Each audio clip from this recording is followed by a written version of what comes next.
in terms of accessibility on campus, all my classes were fine to get to today, but one thing I noticed was the doors. The doorways on campus are so small. It's impossible to get through them, and I couldn't believe it. Like, if you had any attachments on your chair, it would be near impossible to get anywhere.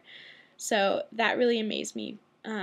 Apparently, there's this regulation where they have to be wider than they're built now, so any new buildings have to have wider doors, but still, like, it was pretty difficult to get in and out.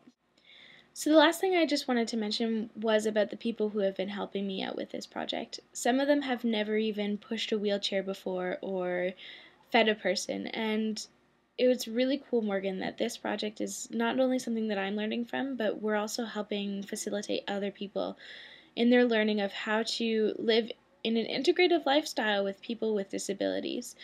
I mean, it was really neat to be able to be the one in the wheelchair teaching people the tricks, just like you used to teach me when I had no idea how to get you up on a curb.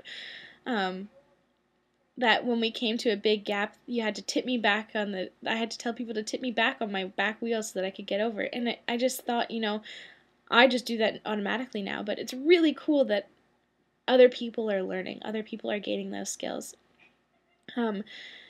And some of the people that were helping feed me had never fed anyone before, let alone someone in a wheelchair. And so it was really interesting because I found that sometimes there was this big disconnect between when they were feeding me and not eating, and when they were feeding me and eating at the same time. And I want to ask you, how does it feel when there's that difference, when someone's feeding you just feeding you and not eating at the same time, versus when you're eating with someone who's also eating, or eating with a bunch of people who are also eating, and how that differs in your perception of the meal? Because I found that there was a big disconnect between the two. I felt one was solely just for me, and the other one was kind of more of a community thing, more integrated.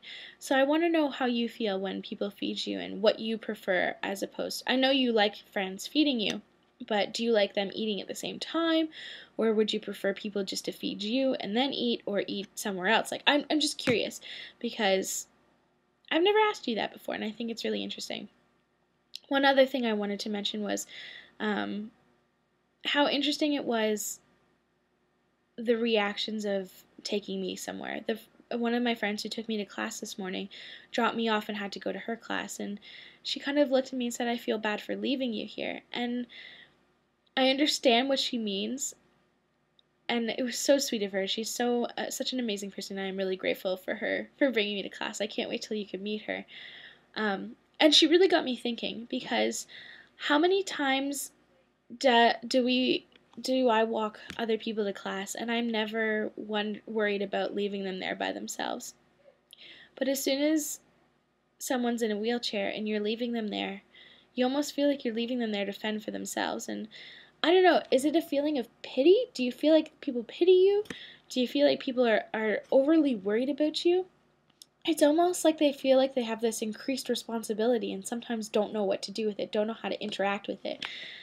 And I'd really like to know what you think and feel about that, because I found it fascinating that, like, that's something also that I've never been on the other end of this really, "Are you sure you're okay? I'm really worried about you" type thing.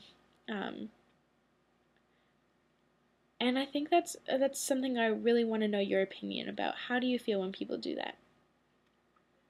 The last thing I want to mention is just about what I'm noticing, what the little things I did notice today about people's interactions with me. First of all, I feel like I've changed a little bit, mostly today because I think I was really focused on how I'm supposed to be moving, how I'm not supposed to be moving, that type of thing.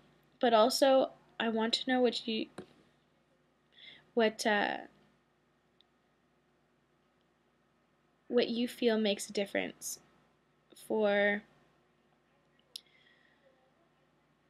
thinking about movement. And so I had this different feeling of um, I'm thinking differently than I normally do, but mostly because I was worried about how I was moving, how I'm not supposed to be moving, that type of thing. But then I also had some really close interactions with people today that I know have gotten to know very well. And they've kind of started treating me differently too. And like I said, I'm taking everything with a grain of salt. This is a project I'm doing, and I know it's probably not nearly as close to everything that you feel of how people treat you. But I think there's something to be said about how sometimes people even talk about me like I'm in third person while I'm around here. They're planning and worrying and trying to get everything done for me and making sure that I have everything ready, which is amazing. I really appreciate it. It's just funny because beforehand I would never have done that. And just the look in their eyes when they look at me and how they speak to me, I don't know how to describe how it's different, but it kind of is. So I'm going to keep track of that throughout the rest of the week to see what else I notice and see what else I notice with people who don't know me from who I am to who I'm not.